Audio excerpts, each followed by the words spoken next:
So, Nintendo hasn't announced any kind of Nintendo Direct event for E3, but this week they revealed that on June 14th, the day they usually hold their show, Reggie will introduce Treehouse Live, where they'll be live streaming footage of Zelda U all day. They'll also be holding a presentation for business partners on the same day, though we don't know many of the details of that. In the end, it sounds an awful lot like Nintendo won't even have much of a news presence at E3, at least in the traditional sense. Obviously, they're not talking about Nintendo NX, so it's not like they have a lot to announce, but with at least a couple games in the pipe for 3DS and Wii U, do you guys think a Nintendo Direct could have been worth it?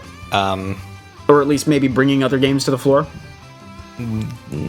Kind of, not really. I mean, the one big game that I think would be worth bringing to E3 is Pokemon, and Pokemon has never really needed to be at E3. Yeah. So, that said, I don't think they need a Nintendo Direct for at least the other games that we know about. Now, if they wanted to do more Zelda-related stuff besides Zelda U, the E3 would be a great place to showcase and announce that.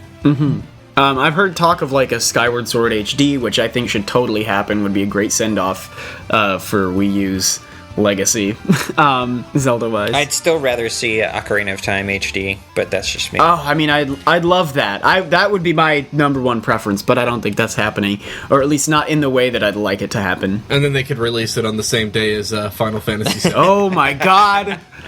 Oh.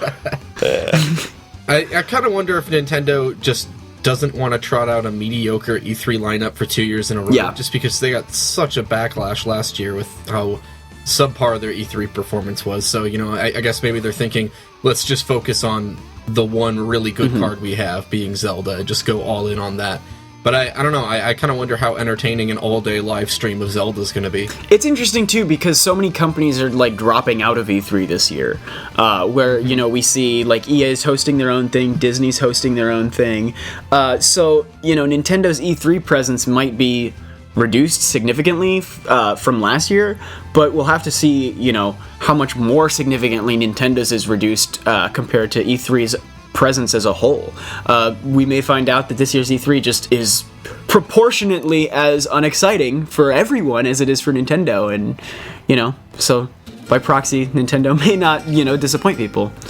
I think the idea of making E3 just a very focused Zelda experience could pay off in some ways, because I feel like at least last year I really started to notice that the sort of Nintendo booth experience was not really as good as I wanted it to be. As someone who's kind of stepped a lot back from the 24-hour news cycle thing, gaming-wise, I really wanted to be excited as a consumer again, and not just as a games media person. And they had the Star Fox cockpit thing. They had that giant Mario Maker display, but I didn't really feel like any of that stuff helped me connect all that much with the games. And I feel like if they do Zelda right at E3, then that'll be something that they can hopefully pull off. Yeah, and they keep using the phrase totally immersive experience. Yeah, I was gonna say, I think a lot of the stuff that they've had recently, the Mario Maker booth is a great example.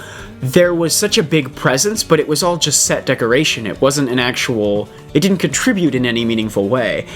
Sitting in this Star Fox R-Wing wasn't really that interesting. You still felt completely like you were just sitting playing a game. Yeah. And the Mario Maker decorations, that was just a big towering presence over the hall. You weren't even it was just a big yellow wall. That's not interesting in any way. You're still standing up, staring at its screen, playing the Mario game, that you played a year ago. So the E3 experience itself, I think. And with the draw for Zelda U being its giant, supposedly immersive world, there are a lot of ways that they could exploit that with an E3 setup. And not only with the E3 booth setup, but with the things they kind of let you try out at the Zelda U, Zelda U gameplay demo experiences.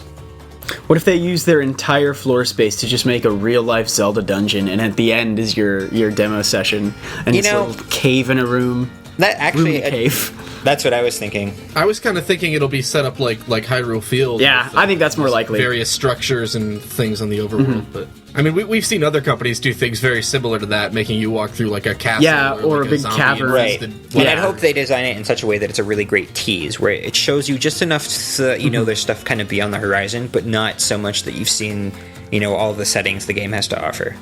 I know with Right. Skyward Sword, when that came out, they pretty much spilled the entire load before the game came out, and I hope that doesn't happen again. Hello everybody, thank you for listening to this Nintendo Week clip, NWC. If you like what you hear, please subscribe to us here on YouTube for more highlights and discussion videos from Nintendo Week podcast, or subscribe to us on iTunes for weekly breakdowns of all your Nintendo news, discussion segments on subjects, games, and more, and tons of other features. Thanks for listening, and we will see you tomorrow with another NWC.